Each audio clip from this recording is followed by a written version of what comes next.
కానీ దాని గురించి ఇంతవరకు ఏ అధికారి కూడా స్పందించడం లేదు. ముఖ్యంగా ఆ శ్మశాన వాటికలో జరుగుతున్నటువంటి కార్యక్రమాలు అయితేనేమి, అదేవిధంగా అనాథ శవాలు తీసుకెళ్తే చాలా ఇబ్బందిగా ఉంది.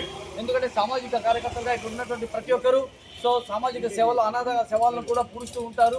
కుల మతాలకు అతీతంగా సేవా కార్యక్రమాలు చేస్తే మేమందరం మాకు కులం గుర్తింపు కోసం, మతం మానవత్వంతో మెల్లడం కోసం మాత్రమే నమ్ముతాము. కేవలం మాటల్లో కాకుండా చేతల్లో చూపించే మేము అనేక రకాలుగా హిందూ శ్మశాన వాటికి వెళ్ళినప్పుడు అవమానాలు ఎదుర్కొంటున్నాము. ముఖ్యంగా అక్కడ జరుగుతున్నటువంటి కార్యక్రమాలు అసలు ఆ శ్మశాన వాటిలో అడుగు పెడితే ఎంత ఘోరంగా ఉందంటే అంత ఘోరంగా ఉంది.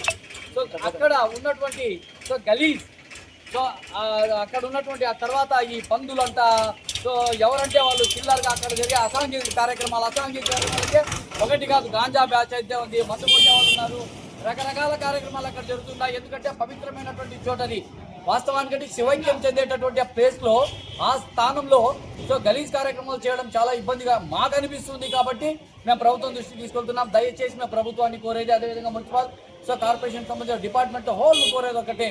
అదేవిధంగా చైర్మన్ గారిని కూడా మీరు తక్షణం హిందూ శ్మశాన వాటిక శుభ్రతకు అక్కడ ఒక భవనాన్ని నిర్మించాలి, అదేవిధంగా ఒక అటెండర్ని పెట్టాలి.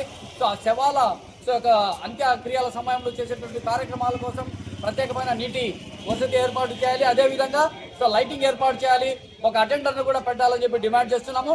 ఈ కార్యక్రమం కోసం గతంలో 3 సార్లు అర్జీలు ఇవ్వడం జరిగింది, కలెక్టర్ గారికి ఒకసారి ఇవ్వడం జరిగింది.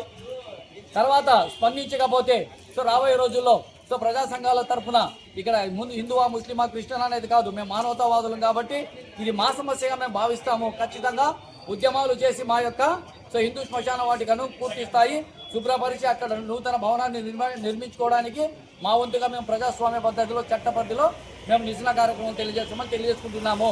జై హింద్.